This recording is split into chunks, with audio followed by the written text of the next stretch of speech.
It's funny how we engage with people every day, coworkers, family, that guy at the coffee shop who cuts the line, and we constantly make these instant microscopic snap judgments. Oh, constantly. Like you see someone snap at a waiter because their coffee is cold, and immediately your brain just writes a whole biography.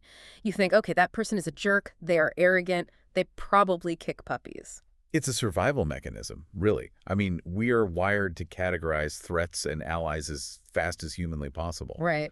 But the problem with that snapshot is that you're confusing a moment with a map. If you saw that same person every day for 10 years, and that was the only time they ever raised their voice, your entire theory about them just collapses. It totally falls apart. You'd realize, oh, they aren't a jerk. They're just having a terrible, terrible Tuesday. Right, and that distinction is actually, well, it's fundamental to understanding human psychology, isn't it? It's the difference between a mood and a personality. What I'm describing, that snap judgment based on one moment, is reading a state, a temporary state. But personality. Personality is the long game. It's the persistent pattern. The persistent pattern. I love that phrasing. It sounds almost architectural. It feels architectural. It feels like we're talking about the load-bearing walls of a person rather than just the furniture they moved around that day. That is exactly it. It is the architecture of the self. If we look at the psychological definition, we're talking about decades of rigorous work here. Yeah. Personality isn't just who you are Yeah. in some, vague spiritual sense. Yeah. It's a very specific blend of unique traits that sit on these attitudinal continuums. We are binary creatures. We don't just flip a switch between nice and mean or lazy and hardworking We exist on a spectrum for everything. for everything. And if you can identify where someone sits on those fundamental axes, these nuts and bolts of the human psyche, you stop just reacting to them. You can actually start to predict them. Which sounds a little bit like a superpower, being able to predict behavior. I mean, that changes everything. It changes how you handle office politics, how you deal with your spouse, how you raise your kids. It absolutely does, because usually we're flying blind. We misinterpret a bad mood as a character flaw, or we mistake a moment of shyness for arrogance. But if we have the right frameworks, the maps, so to speak, we can navigate the territory of other people much, much better. So where do we start? What's the first map? There's one framework that is essentially the bedrock of modern personality science. If you're going to understand anyone, you have to start with the Big Five. The Big Five. I feel like I've heard this referenced as ocean, right? Exactly. OCEAN. Openness, conscientiousness, extroversion, agreeableness, and neuroticism. This model didn't just appear out of nowhere. It's got deep roots going back to research in 1949 and then later refined by people like McCrae and Costa in the 80s. Wow, so this has been around for a while. Well, yeah, the scientific community generally agrees that this is the dominant framework because it's so measurable. It came from lexical analysis, literally analyzing the language we use to describe each other and finding the statistical clusters that actually matter. So instead of trying to figure out someone's whole soul, we're essentially reducing them to 5 sliding scales. In a way, yes. And that reduction is incredibly useful. It clears away all the noise. But the nuance is important here. And this is where people get it wrong. You aren't just an extrovert or just neurotic. You're not one or the other. No. Everyone embodies all 5 of these traits to some degree. It's about where you land on the range. It's your own unique coordinate system. Okay, let's unpack these because I want to figure out where I land, and I'm sure everyone listening is going to be diagnosing themselves and their bosses as we go. Let's start with O, openness to experience. Okay, so this is the trait that determines your appetite for the unknown. At the high end of the spectrum, you have the explorers. These are the risk takers. They get bored by routine. They're the people who, if you ask them, hey, want to jump out of a plane today? Or want to move to a country where you don't speak the language? They'd say yes before you even finish the sentence. They crave novelty. They crave novelty for novelty's sake. It's a deep need. And the low end of that spectrum? The traditionalists. They value stability, continuity, the known quantity. They are practical. Change is not their friend. It's a threat to their comfort, So the menu example. The menu example is perfect. If a high openness person looks at a menu, they order the weirdest thing they've never heard of. Right, because it's an adventure. It's an adventure in a bowl. The low openness person orders the club sandwich because they know they like the club sandwich. Why risk a bad lunch? I feel like we see this clash in the workplace constantly. The visionary versus the operations manager, the let's disrupt everything against the if it ain't broke, don't fix it. Constantly. And actually, openness is heavily linked to leadership and CEO roles because You need that ability to entertain new ideas that don't exist yet. You have to be able to see a future that isn't here. Is there a classic example of this? Someone who really embodies high openness? There is, and it's a great one. It involves Steve Jobs. Back in 1973, he decided to audit a calligraphy class at Reed College. Calligraphy, like with the fancy writing and the dip pens. Exactly. Totally, utterly impractical at the time. Yeah. A low openness person, let's say, a purely practical engineer, would have said, this doesn't help me get a job. This is a waste of time. It has no utility. It's inefficient. Completely. Mm. But Jobs was high on the openness spectrum. He was just curious. He engaged with it purely for the aesthetic and the novelty. He loved the history of it, the beauty. And it wasn't useful. It wasn't useful, no. Until it was. Until it was everything. Years later, when they were designing the Macintosh, that experience was the direct inspiration for the typography. It's why we have beautiful fonts on computers today. No way. He brought an artistic sensibility to a technical machine. The whole idea of a computer being beautiful came from that seemingly useless class. So the useless thing became the defining feature. Because his openness allowed him to connect dots that other people didn't even see were on the same page. That's the power of that trait. But we have to be fair. Openness has downsides too, right? Of course. What are they? Well, they can be scatterbrained, they can lack focus. They might start 10 companies and finish none of them. The shiny object syndrome. Exactly. The low openness person, the traditionalist, ensures the trains run on time. You need both for a society to function. Okay, that makes sense. Moving to C, conscientiousness. This sounds like the person you want handling your taxes. Absolutely. This is the planner versus the improviser. If you are high in conscientiousness, you are vigilant, you're goal-oriented, you love a schedule, you probably have a to-do list for your to-do list. I feel seen. You get a dopamine hit from checking a box. A huge one. It's a real physiological reward. And if you're low? You're impulsive, you might be disorganized, you probably procrastinate. Too much structure feels suffocating to you. It's like a cage. It is. You want to keep your options open. But here's the kicker. Conscientiousness is arguably the biggest predictor of traditional success. Really? More than intelligence. The data suggests it's a massive factor. There are strong links between this trait and job performance, higher income, and even longevity. Longevity. Like they physically live longer. They do. Because think about it. Conscientiousness is preventative medicine. How so? High scorers stop problems before they start. They go to the doctor when they're supposed to. They don't engage in as many risky behaviors like smoking or substance abuse because they have better impulse control. They have their seatbelts. They wear their seatbelts. They check the batteries in the smoke detector. They're anticipating future problems and solving them now. That makes so much sense. It's not just about a clean desk. It's about a clean life, in a way. You're minimizing future chaos. Exactly. But I feel like this is a tricky one because we often moralize it. We think high C is good and low C is bad or lazy. I was just about to say that. It feels like a virtue. It does, but low conscientiousness people, the improvisers, are often the ones who can pivot when the plan fails. If a crisis hits and the schedule is garbage, the high C person might completely panic. Their whole world falls apart. Right. Their system is broken. The low C person says, okay, let's wing it. There's incredible value in that flexibility. That's a great point. Also, I feel like you can be super organized at work. I mean, meticulous, but your garage is a disaster zone. That's domain specificity. And we have to be careful not to paint with too broad a brush. You can be conscientious in specific domains, like following a work schedule while letting other areas slide, like, say, avoiding exercise. Uh-oh. But generally, if you can move the needle slightly toward being more conscientious, you're setting yourself up for better adjustment to life's challenges. Okay, next one is the big one everyone talks about, E, extroversion. I feel like we have a lot of misconceptions about this. We think it just means loud or confident. Right, or friendly. But that's not it. That's a huge misunderstanding. You can have a shy extrovert, someone who desperately wants to talk to people but is afraid of judgment. And a confident introvert. Absolutely. Someone who can give a speech to 1,000 people but then wants to go hide in a hotel room for 3 days. Extroversion is about the source of your energy recharge. The source, okay. Imagine you're a battery. How do you get back to 100%? The battery analogy is so helpful. It removes the social skill aspect and just makes it about your internal wiring. It really cuts through the noise. Extroverts recharge via social interaction. They thrive on the energy of the group. If they've had a long, hard week, their instinct is to go out to feel better. Being alone is the drain for them. Being alone drains them. It feels like stagnation. Introverts, on the other hand, recharge via solitude. Large groups drain their battery. It's not that they dislike people, they might love their friends, but the interaction itself costs them energy. So the litmus test is, it's Friday night, you've had a long week. Do you want to go to the office party, or do you want to go home, put on sweatpants, and read a book? Exactly.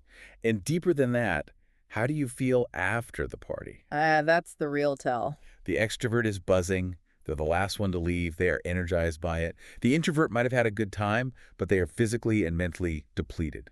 They need a recovery period. I need a whole recovery weekend sometimes. Me too. And there's even a correlation with circadian rhythms. Extroverts tend to be night owls. Introverts are often morning people. Why is that? It has to do with sensitivity to dopamine. Introverts are more sensitive to it, so they need less external stimulation to feel full. Extroverts have a higher threshold, so they need more noise, more people, more action to get that same buzz. Interesting. So if you're trying to schedule a meeting with a high extrovert, maybe don't do it at 7 in the morning. Really not their best time, no. And if you're married to an introvert, don't surprise them with a house party. Precisely. Respect the battery. It's a fundamental difference in how you're built. Okay, moving on to A, agreeableness. That sounds nice. Who doesn't want to be agreeable? Well, it's the spectrum of the empath versus the lone wolf. High agreeableness means you are sympathetic, cooperative, and you genuinely feel others' pain. You are motivated to help. You prioritize social harmony. You want everyone to get along. That's the core drive. Yes. And the low end, the lone wolf. Low agreeableness means you prioritize self-interest or maybe objective truth over feelings. You're more likely to be perceived as blunt, competitive, or even offensive. They don't mind rocking the boat. They'll sink the boat if they think it's the logical thing to do. Is low agreeableness always bad? It sounds like the person you don't want to sit next to at dinner. In a social setting, maybe? But in a competitive business environment. Or in a legal battle. Sometimes you need the person who is determined to go it alone, or who isn't afraid to offend people to drive things forward. Right, they'll say the hard thing that needs to be said. They will. There's a concept called the disagreeable giver. The disagreeable giver. Tell me more. Imagine you're in a meeting and you pitch a terrible idea. The high agreeable people will nod and smile because they don't want to hurt your feelings. They let you fail just to keep the peace. They're being nice, but not helpful. Not at all. The disagreeable person will say, that's a bad idea and here is why. It hurts in the moment, but they're actually helping you more by being honest. They're giving you the gift of truth, even if it's wrapped in sandpaper. So the nice guy might just be the scared guy, scared of conflict. That's a really important distinction. Motivation matters. For high agreeable people, is it genuine concern or is it a fear of social confrontation? Some people are nice just because they're terrified of people being mad at them. That's a big difference. It is. But the research does show that highly agreeable people are rarely cruel or ruthless. So if you're looking for a safe harbor, a supportive friend, look for high agreeableness. But if you need a litigator, maybe you look lower on the scale. And finally, N, neuroticism. This word has such a negative baggage, we use it as an insult. It does. It has a major branding problem. We often think of the neurotic as the person falling apart at the seams. Right. But in this context, it's the thermostat of emotional stability. High neuroticism means emotional instability, anxiety, mood shifts. It's the Woody Allen effect, feeling like everyone is out to get you, daily anxiety, high stress. Small problems feel like absolute catastrophe. And low neuroticism. Low neuroticism is being level-headed. You Yes. have essentially one mood per day. Stress just rolls off your back. You're the person who remains calm when the building is on fire. One mood per day. That sounds like a vacation. I think we all aspire to that. It is stability. But, and here's the surprise, upside high neuroticism isn't all bad. Evolutionarily, we needed neurotics. Really? Give me the upside of anxiety. I need to hear this. Vigilance. If you are constantly worried about your health, what do? You take your vitamins, you go to the doctor, you double-check the locks on the doors. You're prepared. You're hyper-prepared. That anxiety can lead to a kind of protective hypervigilance. If you're in a tribe and everyone is sleeping, the low neurotic person is snoring away. The high neurotic person hears the twig snap and wakes everyone up because it might be a tiger. So the neurotic survives the horror movie because they were the only one worried about the weird noise in the basement. Exactly. They're the sentries. They're the early warning system for the rest of us. So if we take these 5 oceanographers, how does this actually look in the real world? Because we rarely get to see someone's test results. We just see their behavior. Let's imagine a scenario. You have a new business partner, Everyone warned you, oh, they are so rude, they are difficult. Okay, I'm already nervous. You meet them, and sure enough, they are blunt. They don't ask how your weekend was. They cross their arms. They frown when you pitch an idea. My instinct would be, they hate me. They hate my idea. This is going to be a disaster. I'm spiraling. That's the emotional read. That's taking it personally. But let's apply the big five. Yeah. Maybe this person has low agreeableness. They don't value social niceties, so they skip the small talk. Okay. Maybe they have high conscientiousness. They are focused entirely on work efficiency, so chatting feels like wasting time. And maybe they're low neuroticism. They aren't angry. They're just flat, stable. They don't have high highs or low lows. So the frown isn't anger. It's just their thinking face. Right. So it's business as usual for them. If you understand that this is their persistent pattern, their personality architecture, you don't take it personally. You don't get defensive. You don't. You continue to pitch your idea with confidence. You speak to their conscientiousness, their need for efficiency, rather than trying to appeal to agreeableness, their need for friendship. And what happens? And surprisingly, because they aren't emotional, they might agree to the deal enthusiastically 5 minutes later. Yeah. You would have lost that deal if you read their personality as just a bad mood. That's powerful. It's like putting on X-ray glasses for social interaction. You stop reacting to the surface and start responding to the structure. It is. But the big five isn't the only set of glasses we have. The big five is the biology, the bedrock. But we also have to talk about the framework that almost everyone has encountered at some corporate retreat, the MBTI. The Myers-Briggs. I feel like people treat this like a horoscope. I'm an ENFP, so I can't do spreadsheets. Or I'm an INTJ, so I'm an evil genius. There is definitely a horoscope danger there. We have to acknowledge the flaws. It's binary, meaning it puts you in one box or the other, whereas we know people are on a spectrum. And it's not very stable, right? It's not. Research shows that if you retake the test 5 weeks later, 50% of people get a different result on at least one letter. It's not as scientifically robust as the big five. So why are we talking about it? If it's flawed, why is it in our deep dive? Because as a tool for understanding perception and decision-making, it's incredibly useful. It gives us a vocabulary for how people process the world. Ah, so it's a language tool? It's a language tool. And the origin story is fascinating. It wasn't developed by academics in a lab. It was Catherine Cook Briggs and her daughter, Isabel Briggs Myers, two housewives during World War II. Really? I did not know that. I assumed it was some Austrian guys with beards. Not at all. It was two brilliant women observing people taking jobs during the war that they were totally unsuited for. They saw people entering the industrial workforce and being miserable because the job didn't fit their nature. Well, they wanted to help. They wanted to help people find work that matched their innate personalities. They combined their observations with Carl Jung's archetypes. So the intent was very practical and benevolent. Fit the person to the role where they can thrive. That makes me appreciate it more. It's about fit. Okay, so let's break down the code. We've got 4 pairs of letters. Right. The first one we already know, sort of extroversion E versus introversion I. In MBTI, this is slightly different than the big five. It's more about action-oriented, the external world, versus thought-oriented, the internal world. Okay, how does that play out? Think of the classroom. The teacher asks a difficult question. Okay. The extrovert raises their hand immediately. They start talking. They're actually talking to think. They figure out the answer as they speak. Their process is external. I'm the introvert. The introvert sits there silently. Right. They are thinking to talk. They are processing the answer internally, formulating the sentence, checking it for accuracy, and then they raise their hand. So if you interrupt an introvert while they're silent, You break their process completely. If you interrupt an extrovert, you just give them more fuel for their fire. that explains so many bad meetings. The extroverts dominate the airtime not because they have better ideas, but because they process out loud. Exactly. Yeah. The next one is where I get the most questions. Sensing, S, versus intuition, N. This is about how we take in information. It's the lens on your camera. Okay, distinguish them for me. Sensing, S, is about the 5 senses. Concrete, tangible data. The here and now. If I ask a sensor to describe a table, they'll say, it's wood, it's brown, it has 4 legs, it's 3 feet high. They describe what is physically there. And the intuitive, the N. Intuition is about the internal world. Gut feelings, patterns, underlying theories. If I ask an intuitive to describe the table, they might say, it's a place for a community gathering, or it's a mid-century modern aesthetic. They describe what the table means. Yes. One sees the object, the other sees the concept behind the object. That's a huge difference. It's massive. A great example is the police officer versus the criminal defense lawyer. Okay. The police officer, who is typically a censor, relies on measurable evidence. The car was going 45 in a 30 zone. Hmm. Here is the radar reading. Here are the skid marks. Facts. Hard data. Just the facts. The lawyer, typically an intuitive, looks at context. What was the intent? What is the underlying defense theory? What precedents apply? What was the driver's childhood like?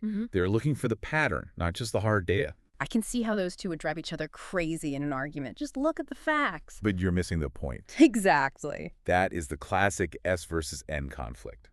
The censor thinks the intuitive is flighty and has their head in the clouds. The intuitive thinks the censor is shallow, pedantic, and missing the big picture. Okay, next pair. Thinking T versus feeling F. This is how we make decisions. Right. So once you have the data, how do you decide? Thinking is logic, rules, using the brain. It focuses on objective truth and cause and effect. In feeling. Feeling is values, emotion, impact on people using the heart. It focuses on harmony and what is good or right for the group. Give me a real-world example of this one. This seems like a big one for relationships. Buying a house. This is the ultimate test. Oh, boy. The thinking type looks at the inspection report, the resale value, the interest rates, the commute time. They have a spreadsheet. If the math works, they sign. It's a transaction. It's a logical decision. Totally. The feeling type walks in and says, this feels like home. Or, I want to be near my old neighborhood because of the memories. They decide based on how the choice aligns with their values and emotions. And again, neither is wrong. But if a husband and wife are T and F, buying a house could be a war zone. It often is. The thinker sees the feeler as irrational and ignoring the facts. The feeler sees the thinker as cold and heartless. You don't care about our happiness, you only care about the money. Versus, I care about the money because I care about our happiness and our future security. It's a translation error. They're speaking different languages. Totally. And the last one, judging J versus perceiving P. This is about how we implement the plan, how we live in the external world. This is the one that causes fights on vacation. Oh, absolutely. Judging J types want things settled. They organize, they schedule, they want the decision made, they get satisfaction from closing the loop, they want the itinerary printed out, laminated, and distributed. In the P type. Perceiving P types want to keep their options open. They like improvisation, they see a schedule as a cage. They want to gather more information before deciding, let's just see how we feel when we get there. The J wants to book the vacation flights 6 months in advance to get the best seat. The P wants to just show up at the airport and see where planes are going. That's the extreme, yes. And in conversation, you can spot these. If someone wants to drive the conversation to a conclusion, so what is the action item? What are we deciding? That's a J. They want closure. They need it. If someone wants to keep exploring, well, we could do this or maybe that, have we considered option C? That's a P. The P enjoys the process of exploring. The J enjoys the relief of deciding. So if we're trying to spot these in the wild without giving people a questionnaire, what are the cues? You have to listen to their language. For sensing versus intuition, is the person literal and direct? Do they give you a step-by-step account of their day? It's probably an S. Or do they say, well, that's complicated, to simple questions and answer with a metaphor? That's an N. And thinking versus feeling. Do they respond better to a fascinating abstract idea or a logic puzzle? That's a T. Or do they light up when you tell a personal anecdote about a relationship or a struggle? Yeah. That's an F. Context matters, though. How so? Your spouse might be a feeler at home with the kids, but a ruthless thinker at work in their legal practice. Right, we code switch. We adapt to the environment. We do, but we usually have a home-based preference. We have a hand we prefer to write with. You can write with your non-dominant hand, but it's messy and tiring. It's the same with personality. Yeah. You can do the other thing, but it costs you more energy. Now, 16 types is a lot to remember. I can't walk around with a cheat sheet of 16 acronyms. Is there a way to group these? Yes, and this is where psychologist David Kiersey comes in. He did brilliant work on this. He took the MBTI and grouped them into 4 temperaments. And he estimated that 80% of people fall into just 2 of these groups. 80%. That's his estimate. So if you learn these 4, you cover most of the population. Okay, simplify it for me. What are the 4? First, you have the guardian. This is anyone who is a censor plus a judger. S and J. Their core drive is belonging, duty, and security. These are the administrators. They keep the lights on. They are logistical masters. They want things to be right, proper, and safe. They respect authority and tradition. The backbone of society. The people who make sure the permits are filed and the trains run on time. Truly. Then you have the artisan. This is a sensor plus a perceiver. S&P. Their core drive is stimulation, action, and impact. They are tactical. They are troubleshooters. They're good with tools, whether that's a wrench or a musical instrument or a scalpel. They want to do things, not just plan them. They are the firefighters, the pilots, the performers, the ER surgeons. The guardian protects the castle, the artisan builds it, or maybe jumps off the parapet just to see if they can land it. Or fixes the drawbridge when it gets stuck, yeah. Then we move to the intuitives. You have the idealist, which is an intuitive plus a feeler. Yeah. Their core drive is meaning, uniqueness, and personal growth. They are the diplomats, the mentors. They want to inspire people. They are constantly asking, who am I? What is my purpose?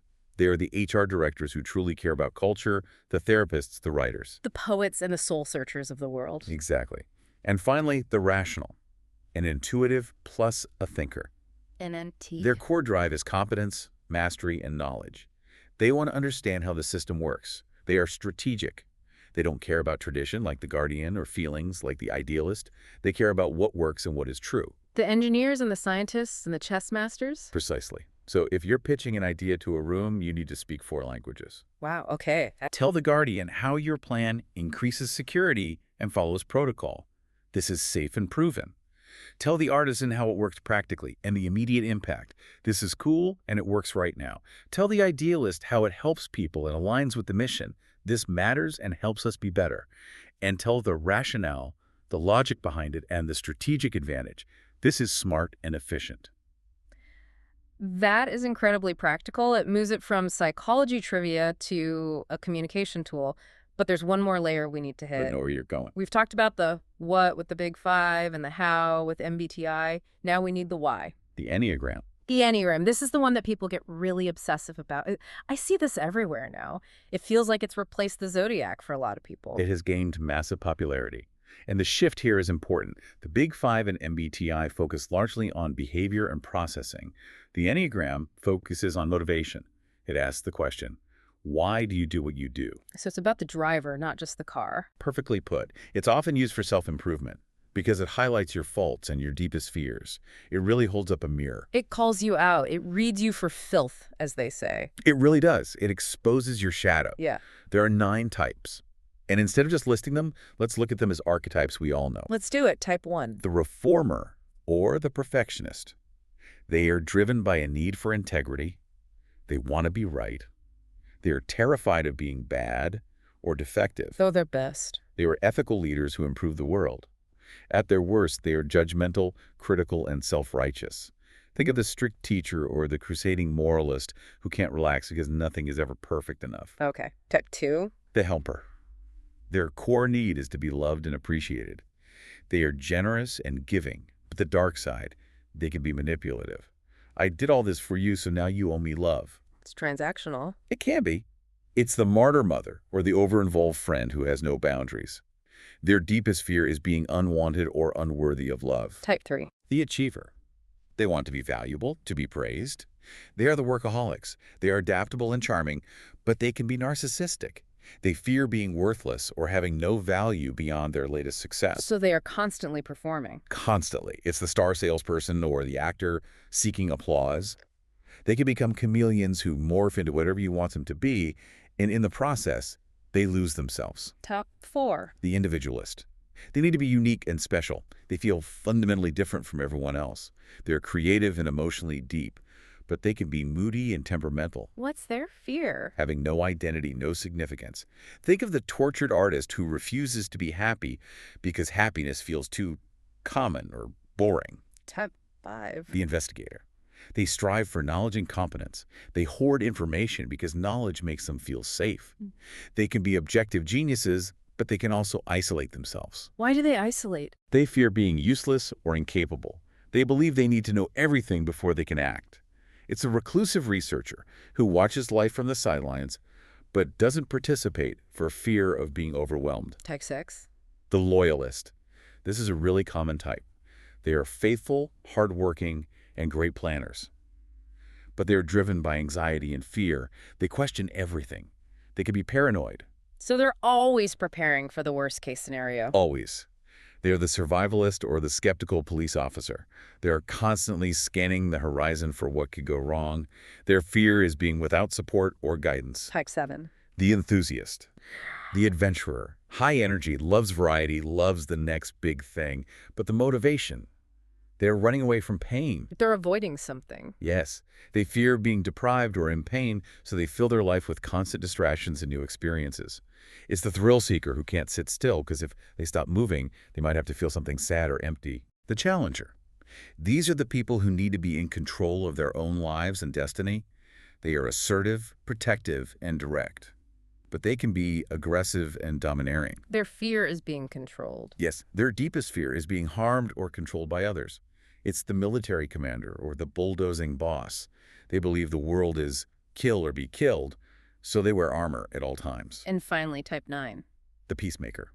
Stable, easygoing, accepting. They want everything to be smooth and harmonious, but they can be oblivious. They avoid conflict to the point of naivety. They just go with the flow. To a fault. They fear loss of connection and fragmentation. They numb out to avoid upsetting anyone. They'll agree to things they don't want to do just to keep the peace, and then they get passive-aggressive about it later. It's a fascinating cast of characters, but here's the danger, and you mentioned this, the mask of behavior. How one type can look like another. Yes, this is crucial. We can misread people if we don't look deep enough. Behavior can lie, motivation doesn't. Give me an example of that. Let's say you have a coworker. He's forceful, he interrupts in meetings, he stands tall, he's loud. You immediately peg him as an Enneagram 8, the challenger. Right. Makes sense. You think, okay, he wants power, he's a bully. Yeah. But then you observe him later, you notice he's actually quite anxious. He's checking his phone constantly for approval from his boss. He asks for reassurance after the meeting. Did that go okay? Do you think they liked it? So the aggression isn't coming from confidence. No. His forcefulness isn't coming from a place of confidence and a desire for control, which is the 8. It's coming from fear. He's actually a type 6, the loyalist, who is counterphobic. He's attacking because he's scared. He's barking so you don't bite him first. Exactly. The behavior, which is shouting, is the same, but the personality engine driving it is completely different. And how you deal with him should be completely different. Completely.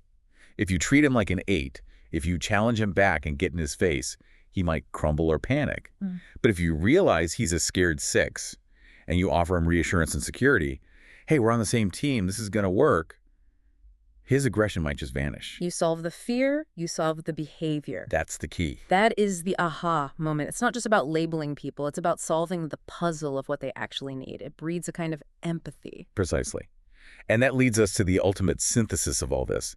The map is not the territory. Right. These models, Big 5, MBTI, Enneagram, they're simplifications. Humans are complex, messy, and changing. We are not static statues you can just label and put on a shelf. So we shouldn't shoehorn people. Oh, you're a Scorpio and an ENFP and a type 4, so you must be this. Right. That's reductive and dehumanizing. It's a party trick, not a tool for understanding. Instead, use these as hypotheses. Like a scientist. Exactly. Treat social engagement as an ongoing experiment. If you suspect someone is an idealist, test that theory. Compliment their kindness or their good work. Talk about meaning. If they light up, theory confirmed. Continue down that path. And if they don't? If they look at you blankly and say, okay, but what are the numbers? Then your hypothesis was wrong. Maybe they're irrational. Pivot. It's social engineering, but in a benevolent way. It's not about manipulation. It's about speaking their language so you can actually connect with them. That's the so what of all of this. Yeah. That's why this matters. People who are naturally gifted at this, people we think of as charismatic or empathetic, they are doing this intuitively. They are reading the persistent pattern and adjusting their broadcast frequency to match the receiver. They're code switching on the fly. Constantly. And if you can learn to do that, if you can move beyond just judging the what, the action, to understanding the who, the pattern, you don't just become a better observer. You become a better friend, a better leader, and honestly, a more interesting person to be around. And maybe, just maybe, you stop getting so annoyed at the rude guy in the meeting because you realize he's just a conscientious, thinking introvert doing his best to get the job done in the only way he knows how. Exactly. Observation beats judgment every single time. The most powerful tool is observation. Well, I've certainly got a lot of observing to do. I'm going to be analyzing the waiter, my boss, and probably myself for the rest of the week. Just remember to be kind with your analysis. Always. It's a brave new world of personality out there. Thanks for helping us navigate it. My pleasure. It was a lot of fun.